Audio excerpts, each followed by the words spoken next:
இப்போ நம்ம இந்த வீடியோவில் அடுத்து நம்ம இப்போ என்ன பார்க்க போகிறோன்னா, இந்த வீடியோ ஃபுல்லாக ஆஃப்லைன் ஆன்லைன், அதாவது லோக்கல் டிபி சிங்க்ரனைசேஷன். அதாவது சில சூப்பர் மார்க்கெட்ஸு, வெஜிடபிள் ஷாப்பு இவங்கெல்லாம் பார்த்தீங்கன்னா ஒரு சர்வர் 3 கிளைண்ட் போட்டிருப்பாங்க, ஒரு சர்வர் 2 கிளைண்ட் போட்டிருப்பாங்க. சப்போஸ் சர்வர் வந்து மார்னிங் ஆன் பண்ணும்போது ஆன் ஆகலைன்னா பில்லிங் எல்லாமே ஸ்டாப் ஆகும்.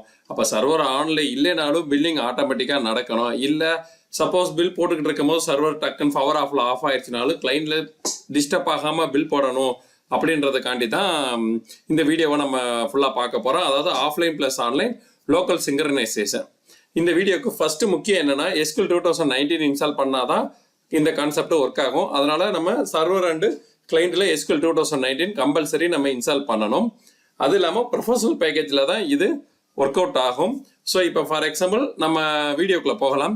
இதில் என்னென்னா, நார்மல் ரீட்டைல் சாஃப்ட்வேர் இன்ஸ்டால் பண்ண சொல்லியிருக்காங்க, பாயிண்ட் நம்பர் 1. பாயிண்ட் நம்பர் 2ல வந்து டிபியை ரீஸ்டோர் பண்ண சொல்லியிருக்காங்க. பாயிண்ட் நம்பர் 3ல வந்து வெர்ஷன் அப்டேட் பண்ண சொல்லியிருக்காங்க. ஸோ இந்த மூணையும் நம்ம ஃபர்ஸ்ட் பண்ணுவோம். ஸோ நான் ஆல்ரெடி பார்த்தீங்கன்னா சாஃப்ட்வேர் இன்ஸ்டால் பண்ணி வச்சுட்டேன். டிபி ரீஸ்டோர் பண்ணி வெர்ஷன் அப்டேட் மட்டும் இப்போ உங்களுக்கு பண்ணுறேன். ஸோ இங்கே பார்த்தீங்கன்னா லோக்கல் டிபின்னு ஒரே ஒரு EXE எல்லாம் இன்ஸ்டால் பண்ணி வச்சுட்டேன். இதுக்கு வந்து இப்போ நம்ம சாஃப்ட்வேர் டிபியை மட்டும் நான் ரீஸ்டோர் பண்ணிக்கிறேன்.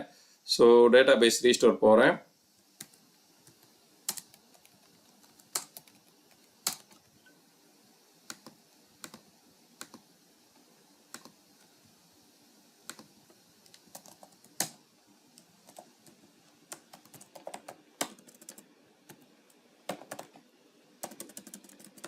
நான் புரிகிறதுக்காண்டி சர்வர் டிபின்னு கொடுத்துக்கிறேன்.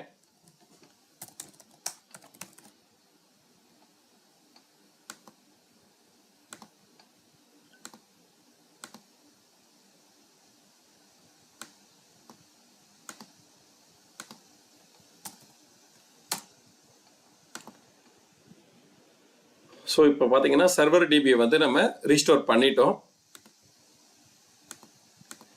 அடுத்தவங்க என்ன பண்ண சொன்னாங்கன்னா வெர்ஷன் அப்டேட் போட சொல்லியிருந்தாங்க.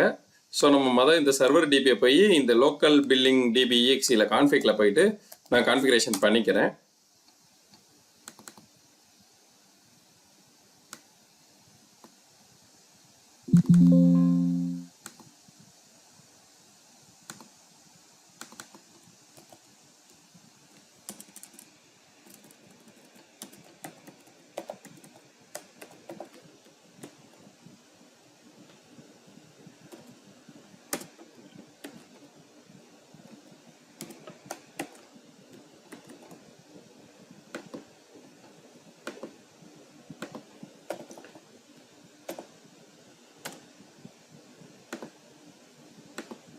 ஸோ நான் வெர்ஷன் அப்டேட்டும் பண்ணிக்கிறேன்.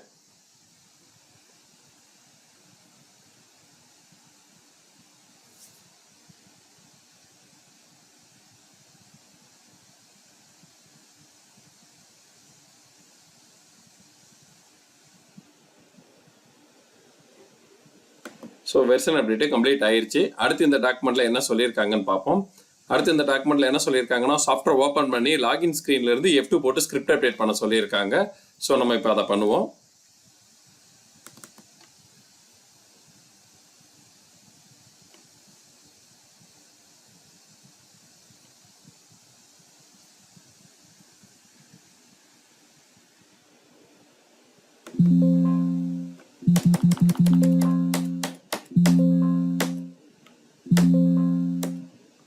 அதாவது இங்கேருந்து F2 கொடுத்து ஸ்கிரிப்ட் அப்டேட் பண்ண சொல்லியிருக்காங்க. ஸோ நான் லாகின் ஸ்க்ரீன்லேருந்து F2 கொடுத்து ஸ்கிரிப்ட் அப்டேட் பண்ணிக்கிறேன். பண்ணிவிட்டு இப்போ லாகின் பண்ணுறேன்.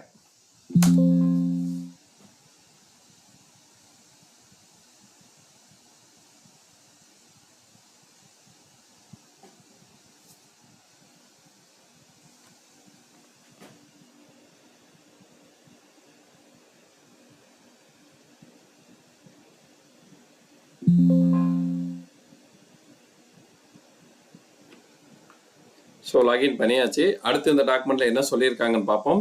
இப்போ பார்த்தீங்கன்னா சாஃப்ட்வேர் கான்ஃபிகில் ரிப்ளிகேஷன் 1 கொடுக்க சொல்லியிருக்காங்க, சர்வர் 1 கொடுக்க சொல்லியிருக்காங்க. ஸோ இது எதுக்குன்னு தெரியுமா? அதாவது லோக்கல்ஸ் டிபி சிங்க் ஆகணும்னா ரிப்ளிகேஷன் 1 கொடுக்கணும். இதுதான் சர்வர் கம்ப்யூட்டர் அப்படின்றதுக்காண்டி 0 கொடுப்போம். கிளைண்ட் கம்ப்யூட்டராக இருந்தால் 0 கொடுத்துருவோம். இப்போ நம்ம சர்வரில் இந்த 2 கான்ஃபிகரேஷனே முடிச்சிருவோம். ஸோ நான் அப்ளிகேஷன் ஸ்டார்ட் அப் பார்த்து போகிறேன். முதல் சாஃப்ட்வேர் க்ளோஸ் பண்ணிடுறேன். அப்ளிகேஷன் ஸ்டார்ட்டாக பார்த்து போகிறேன். சாஃப்ட்வேர் கான்ஃபிகை ஓப்பன் பண்ணுறேன். ஸோ இதில் பார்த்தீங்கன்னா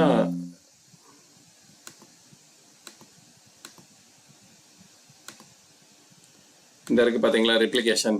இங்கே 1 கொடுக்கணும். சர்வருக்கும் 1 கொடுக்க சொல்லியிருக்காங்க. இதுதான் சர்வர் கம்ப்யூட்டர்னால இங்கேயும் 1 கொடுக்கணும். கொடுத்தாச்சு. சேவ் பண்ணிட்டேன். ஸோ அதுக்கப்புறம் இந்த டாக்குமெண்ட்டில் இவங்க என்ன சொல்லியிருக்காங்க அப்படின்னா, சாஃப்ட்வேர் ஓப்பன் பண்ணி பில்லிங் ஸ்க்ரீனில் போயிட்டு கவுண்டர் வைஸ் ரீசெட் பண்ண சொல்லியிருக்காங்க. லோக்கல் டிபியை ஆன் பண்ண சொல்லியிருக்காங்க. ஏன் கவுண்டர் வைஸ் ரீசெட் பண்ண சொல்கிறாங்க அப்படின்னா, நம்ம யூஸ்வலாக பில் நம்பர் வந்து கண்டினியூஸாக இருக்கும், இல்லை டெய்லி ரீசெட்டாக இருக்கும். இங்கே என்னென்னா ஒவ்வொரு கம்ப்யூட்டருக்கும் ஒவ்வொரு பில் நம்பர் வந்தால் மட்டும்தான், சப்போஸ் இப்போ ஏதாவது ஒரு சர்வர்லேருந்து கிளைண்ட் பில்லிங் போய்கிட்டே இருக்குது, சடனாக வந்து சர்வர் கட் ஆகுதுன்னா அந்த விட்ட நம்பர்லேருந்து கரெக்டாக அந்த கவுண்டர் மட்டும் ஸ்டார்ட் ஆகும். அதாவது இப்போ 2வது கவுண்டரில் வந்து 10 பில்ஸ் போயிடுச்சு, சர்வர் இப்போ கட் ஆயிடுச்சுன்னா 2வது கவுண்டரில் அடுத்த பில் வந்து 11ன்னு வர ஆரம்பிச்சிடும். அதே மாதிரி 3வது கவுண்டரில் 18 பில்ல போய் ஸ்டாப் ஆச்சுன்னா அது 19ன்னு வர ஆரம்பிச்சிடும். அதுக்காண்டி தான் counter wise bill number set பண்ண சொல்கிறாங்க. அடுத்து லோக்கல் டேட்டா பேஸ் ஆன் பண்ண சொல்கிறாங்க. இதை போய் நம்ம செட்டிங்ஸில் ஆன் பண்ணிக்கிடுவோம்.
ஸோ இப்போ பார்த்தீங்கன்னா நம்மளுக்கு இங்கே ப்ரொபோசல் பேக்கேஜ் ஆக்டிவேட் ஆகிருக்கு. இங்கே ப்ரொபோசல் பேக்கேஜ் இருக்குது.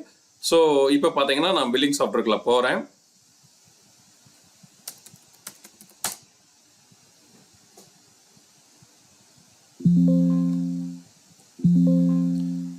ஸோ அடுத்த செட்டிங்ஸ் என்ன சொல்லியிருக்காங்கன்னு பார்ப்போம்.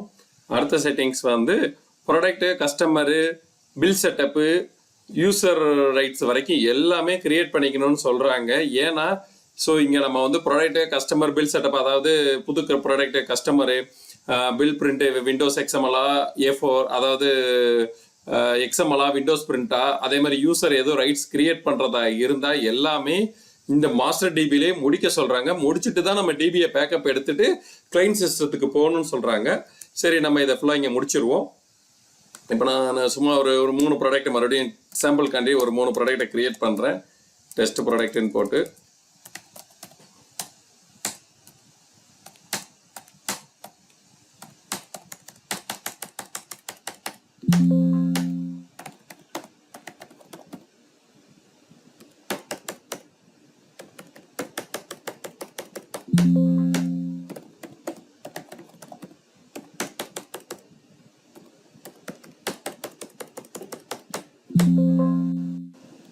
ஸோ ஒரு 3 ப்ராடக்டை கிரியேட் பண்ணியாச்சு. ஒரு 2 கஸ்டமரும் கிரியேட் பண்ணிக்கிடுவோம்.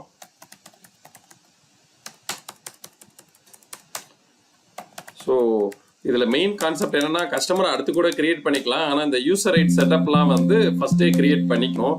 ஸோ இப்போ ஃபார் எக்ஸாம்பிள் நான் ஒரு யூசரை கிரியேட் பண்ணுறேன்.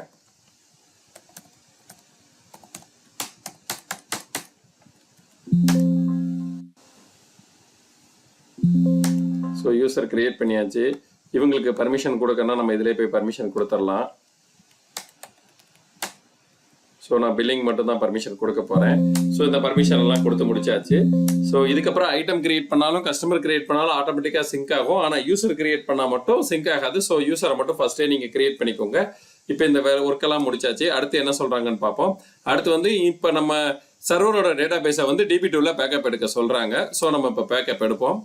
ஸோ இப்போ என்ன பண்ணியிருக்கோம்னா நம்ம வந்து சர்வர் டிபின்னு கொடுத்துருக்கோம். ஸோ இந்த சர்வர் டிபியை வந்து நான் DB2ல பேக்கப் எடுக்கிறேன்.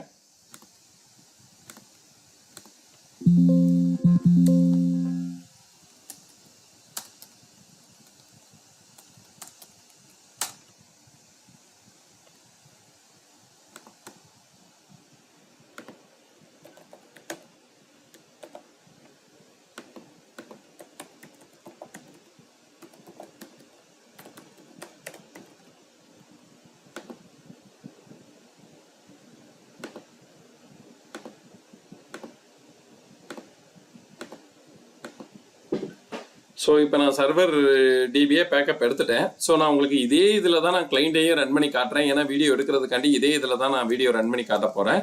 ஸோ இப்போ பார்த்தீங்கன்னா நான் லோக்கல் டிபின்னு கொடுத்துக்கிறேன். நீங்களாக இருந்தால் வேற ஒரு கம்ப்யூட்டரில் போய் கொடுப்பீங்க. ஸோ இப்போ இவங்களுடைய டாக்குமெண்ட் படி இவங்க அடுத்து என்ன சொல்கிறாங்க அப்படின்னா, கிளைண்ட் சிஸ்டத்துக்கு போய் சாஃப்ட்வேர் இன்ஸ்டால் பண்ண சொல்கிறாங்க. சாஃப்ட்வேர் இன்ஸ்டால் பண்ணிட்டு டிபி ரீஸ்டோர் வந்து சர்வரில் நம்ம பேக்கப் எடுத்தோம்ல அதை வச்சு டிபி ரீஸ்டோர் பண்ண சொல்கிறாங்க. அதாவது கிளைண்ட் சிஸ்டமில். ஸோ எனக்கு சர்வர் கிளைண்ட் ஒரே சிஸ்டம்னால நான் இதே இதில் டிபியை ரீஸ்டோர் பண்ணுறேன். இங்கே பாருங்கள், லோக்கல் டிபின்னு கொடுத்துக்கிட்டேன். நம்ம இப்போ பேக்கப் எடுத்தோம் பார்த்தீங்களா, அந்த சர்வர்லேருந்து ஒரு பேக்கப் எடுத்தோம் பார்த்தீங்களா, அந்த டிபி தான் வேணும். ஸோ அந்த டிபியை தான் நம்ம வந்து கிளைண்டில் ரீஸ்டோர் பண்ண போகிறோம்.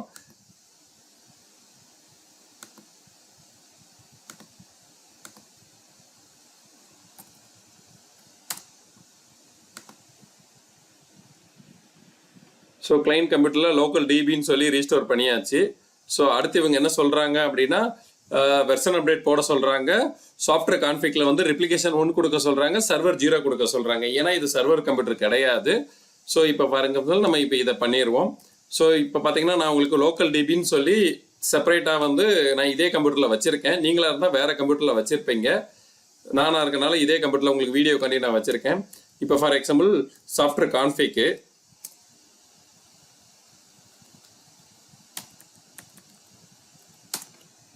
சாஃப்ட்வேர் கான்ஃபிகில் போயிட்டு அவங்க என்ன சொன்னாங்க,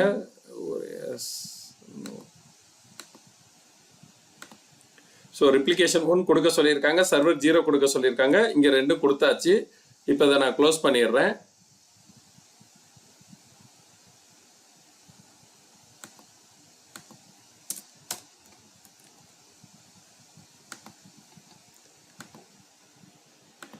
ஸோ அதை சேஞ்ச் பண்ணியாச்சு. அதுக்கப்புறம் வீடியோவில் என்ன சொல்லியிருக்காங்க, டாக்குமெண்ட்டில் என்ன சொல்லியிருக்காங்க அப்படின்னா, காப்பி ஃபைல், அதாவது கான்ஃபிக் ஃபைலை காப்பி பண்ணி லோக்கல் கான்ஃபிக்னு மாற்ற சொல்லியிருக்காங்க.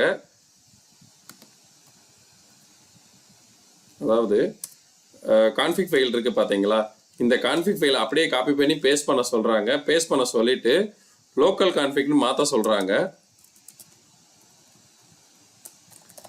ஸோ நான் லோக்கல் கான்ஃபிக்னு மாற்றிட்டேன்.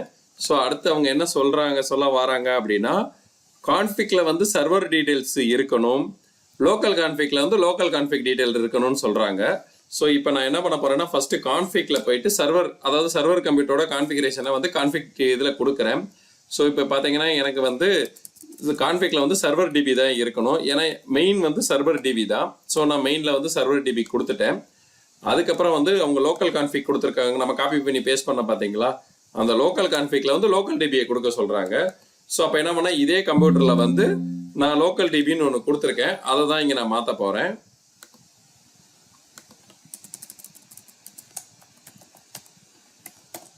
ஸோ நான் லோக்கல் டிபி கொடுத்துட்டேன். நல்லா புரிஞ்சுக்கோங்க, சர்வர் கான்ஃபிக், அதாவது கான்ஃபிகில் வந்து சர்வர் டிபியாகவும் லோக்கல் கான்ஃபிகில் லோக்கல் டிபியும் கொடுத்தாச்சு.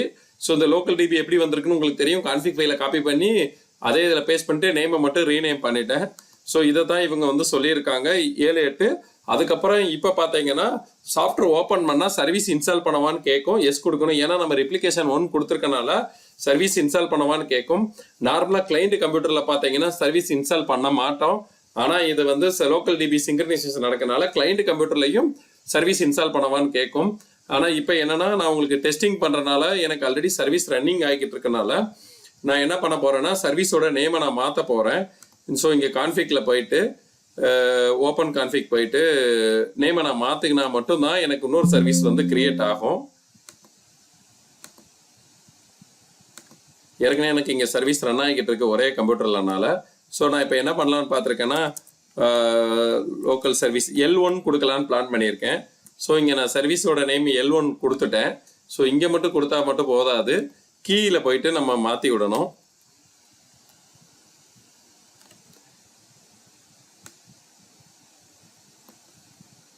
இந்த இருக்கு பார்த்தீங்களா இந்த கீயில் போயிட்டு பார்த்தீங்கன்னா இங்கே சர்வீஸ் நேம்லையும் நான் மாற்றினாதான் ஒரு புது சர்வீஸ் வந்து இன்ஸ்டால் ஆகும். ஸோ நான் இங்கே L1 கொடுத்துட்டேன்.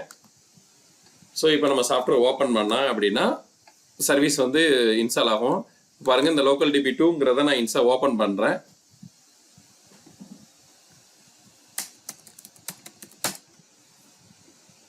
ஆக்சுவலி இது கிளைண்ட் கம்ப்யூட்டரில் தான் செட் பண்ணணும். நான் வீடியோக்காண்டி ஒரே கம்ப்யூட்டரில் ரெண்டையுமே நான் செட் பண்ணுறேன். பார்த்தீங்களா, இங்கே சர்வீஸ் இன்ஸ்டால் பண்ணவான்னு கேட்குது தெரியுமா? ஏன்னா நம்ம இங்கே ரிப்ளிகேஷன் 1 கொடுத்துருக்கனால, கிளைண்ட் கம்ப்யூட்டரில் போய் ரிப்ளிகேஷன் 1 கொடுத்து சர்வர் 0 கொடுத்துருக்கனால தான் இதை கேட்குது. நான் எஸ் கொடுத்துட்டு சர்வீஸ் இன்ஸ்டால் பண்ணுறேன். ஸோ இப்போ சர்வீஸ் இன்ஸ்டால் ஆயிடுச்சு. ஸோ நம்ம என்னன்னா நம்ம சர்வர் கம்ப்யூட்டரில் நம்ம 3 ப்ராடக்ட் கிரியேட் பண்ணோம் பார்த்தீங்களா? ஏன்னா இப்போ சர்வர் டிபி தான் கனெக்ட் ஆகிருக்கு. ஸோ இங்கே கீழே பாருங்களேன், கனெக்டரில் சர்வர் டேட்டா பேஸ்னு வந்திருக்கும். இங்கே பில்லிங்கில் போய் பார்த்தாலுமே உங்களுக்கு சர்வர் தான் காட்டிக்கிட்டு இருக்கும். இப்போ என்ன அடுத்த ஸ்டெப் என்ன சொல்லியிருக்காங்கன்னா, ஸோ இதோட இவங்க ஸ்டெப் சொல்லலை, இதுக்கப்புறம் நான் உங்களுக்கு சொல்கிறேன். இப்போ எல்லாமே கான்ஃபிகரேஷன்லாம் முடிச்சாச்சு. இப்போ என்னன்னா சர்வர் கட்டானாதான் இங்கே வந்து லோக்கல்ன்றது மாறும், பில்லிங் நடக்கிறது தெரியும். ஸோ இப்போ ஒரே கம்ப்யூட்டரில் என்னால் சர்வரை கட் பண்ணி காட்ட முடியாது. ஸோ அதனால் நான் உங்களுக்கு ஒரு சில கொரீஸ் போட்டு எக்ஸிக்யூட் பண்ணி காட்டுறேன். ஸோ இப்போ பார்த்தீங்கன்னா நான் வந்து இந்த கமாண்ட் வந்து உங்களுக்கு அந்த டாக்குமெண்ட்லேயே கொடுத்துருக்கேன். ஸோ இப்போ இந்த டாக்குமெண்ட்லேயே கீழே பாருங்களேன், ஒரு கமாண்ட் இருக்குது, ஆன்லைன் ஆஃப்லைன் கமாண்ட் இருக்குது. ஆன்லைன்னா அந்த டேட்டா பேஸ் ஆன்லைன் மாற்றுறதுக்காண்டி, ஆஃப்லைனா அந்த டேட்டா பேஸை ஆஃப்லைன் மாற்றுறதுக்காண்டி. ஸோ இப்போ எக்ஸாம்பிள் இங்கே பாருங்களேன், இதில் இந்த கமாண்ட்லேயே பாருங்கள், இந்த பிரான்ச் 1 வந்து நான் ஒரு ஸ்கொயர் ஃபீட்டுக்குள்ளே டேட்டா பேஸ் நேம்னு கொடுத்துட்றேன். ஏன்னா அப்போ அந்த ஸ்கொயர் ப்ராக்கெட்டுக்குள்ளே இருக்கிறதுக்கு தான் நீங்கள் நேமை மாற்றணும். So database name. So இதுக்குள்ளே இப்போ பாருங்களேன், நான் அந்த ஸ்கொயர் ப்ராக்கெட் எடுத்துகிட்டு சர்வர் டிபி கொடுத்துட்டேன். இப்போ நான் சர்வர் டிபியை பார்த்தீங்கன்னா கீழே இருக்க ஆஃப்லைன் மோட எக்ஸிக்யூட் பண்ணுறேன். இங்கே பாருங்கள், மாஸ்டர் டேட்டா பேஸ். நான் டெவலப்பர்னால எனக்கு இந்த என்டர்பிரைஸில் ரன் பண்ணுறேன். நீங்கள் லிங்க்யூபரில் ரன் பண்ணும்போது கூட மாஸ்டர் இருக்கும், மாஸ்டர் டேட்டா பேஸில் வச்சு நீங்கள் ரன் பண்ணணும். ஏன்னா ஒரு டேட்டா பேஸை நம்ம ஆஃப் பண்ணும் போது மாஸ்டர் டேட்டா பேஸில் வச்சு தான் ஆஃப் பண்ணணும். நான் இப்போ இந்த கமாண்டை நான் எக்ஸிக்யூட் பண்ணுறேன். எக்ஸிக்யூட் பண்ணோடனே சக்ஸஸ்ஃபுல்னு கொஞ்சம் நேரத்தில் வந்துடும். இங்கே பாருங்கள், சக்ஸஸ்ஃபுல்னு வந்துருச்சு. ஸோ நான் இந்த டேட்டா பேஸை ரெஃபரன்ஸ் பண்ணாலே உங்களுக்கு தெரியும், இது ஆஃப்லைன் மோடு போயிருக்கு. இதே டைம் இப்போ பாருங்களேன், பில்லிங் கீழே நம்ம ஓப்பன் பண்ணி வச்சிடும். பாருங்களேன், இங்கே லோக்கல் மாறிடுச்சு. ஏன்னா சர்வர் வந்து கட் ஆகிருச்சு, அதனால இது லோக்கல் மாறிடுச்சு. ஸோ இப்போ என்னன்னா இப்படியே நம்ம பில் போடலாம். நல்லா புரிஞ்சுக்கோங்க, இப்படியே நம்ம பில் போடலாம். ஸோ பில் பிரிண்ட் எல்லாமே வரத்தான் செய்யும். மறுபடியும் பாருங்கள், நான் 2 பில் போட்டிருக்கேன். ஸோ இந்த 2 பில் போட்டாச்சு. இப்போ என்ன நடக்கும் அப்படின்னா, மறுபடியும் நம்ம சர்வரை ஆன் பண்ணோன்னே இது ஆட்டோமேட்டிக்காக சர்வர்னு மாறிக்கிடும். இந்த 2 பில் போட்டதும் அந்த டேட்டா பேஸில் போய் சிங்க் ஆகிக்கிடும். இப்போ பாருங்கள், நான் மறுபடியும் மேலே ஆன்லைன் மோட் இருக்குது, அதை அப்படியே நான் இங்கே உங்களுக்கு ஆன் பண்ணி காட்டுறேன். ஸோ இங்கே ஆன் பண்ணிவிட்டேன். சைடில் ரெஃப்ரெஷ் பண்ணேன் அப்படின்னா அது வந்து இப்போ லைவாக மாறிடுச்சு. ஸோ இப்போ பார்த்தீங்கன்னா கொஞ்சம் ஒரு டைம் எடுக்கும். அந்த டைம் எடுத்த உடனே பார்த்தீங்கன்னா உங்களுக்கு அப்படியே சர்வர்ன்றது மாறுறது உங்களுக்கு ஆட்டோமேட்டிக்காக தெரியும். கீழேயும் பாருங்களேன், லோக்கல் டேட்டா பேஸ் தான் இருந்திருக்கும். இது கரெக்டாக ஒரு 30 செகண்ட்ஸ் உங்களுக்கு டைம் எடுக்கும். டைம் எடுத்தோடனே சர்வர்னு மாறிடும். இங்கே பாருங்களேன், இப்போ சர்வர் மாறிடுச்சு. ஸோ இப்போ என்ன ஆகும்னா ஆட்டோமேட்டிக்காக சர்வர்ன்றது ஒரு 10 செகண்டில் உங்களுக்கு ஆட்டோமேட்டிக்காக மாறிடும். மாறின உடனே என்னன்னா அடுத்த 1 நிமிஷத்தில் நம்ம அங்கே பில் போட்ட பில் எல்லாமே இந்த டேட்டா பேஸ்க்கு ஆட்டோமேட்டிக்காக சிங்க் ஆயிருங்க. இப்போ பாருங்க, இங்கே இன்னும் பில் சிங்க் ஆகலை. ஸோ வெயிட்டிங்கில் தான் நின்றுக்கிட்டு இருக்கு. இப்போ இன்னும் ஒரு நிமிஷம் ஆகலை. 1 நிமிஷம் ஆனோடனே எஃப்ஐ கொடுத்து பார்த்தா தெரியும், அங்கே பில் போட்டதெல்லாம் இங்கே சிங்க் ஆயிருக்கும். இப்போ பாருங்க, இதே சர்வர் கம்ப்யூட்டரில் நம்ம அங்கே போட்ட 2 பில்ஸ் வந்து இங்கே சிங்க் ஆயிடுச்சா? ஸோ இப்படி தான் ஆஃப்லைன் அண்ட் ஆன்லைன் மோடில் வந்து டேட்டா சிங்க்ரனைசேஷன் ஆகிக்கிட்டே இருக்கும். இந்த ஆஃப்லைன் அண்ட் ஆன்லைன் மோடில் ஒன்லி பில்லிங் மட்டும் தான் போட முடியும். ஐட்டம் கிரியேட் பண்ணுறது, கஸ்டமர் கிரியேட் பண்ணுறது, CRM பாயிண்ட் இதெல்லாம் பாசிபிலிட்டி இல்லை. இது ஜஸ்ட் என்னன்னா ஒரு பில் ஸ்டாப் அதாவது ஒரு கஸ்டமர் வெயிட்டிங் பண்ணிக்கிட்டு இருக்கும்போது பில் ஸ்டாப் ஆகாமல் பிரிண்ட் ஆகணுன்றதுக்காண்டி தான் இந்த மெத்தடை பண்ணியிருக்கோம். ஸோ இது வந்து ஆஃப்லைன் ஆன்லைன் மெத்தடில் இது போகும். இது வந்து 1+2 1+3 மல்டிபிள் கவுண்டர் வச்சிருக்கவங்களுக்குலாம் இதை ரெஃபர் பண்ணலாம். இது கண்டிப்பாக ப்ரொபோசல் பேக்கேஜில் தான் ஒர்க் ஆகுங்க.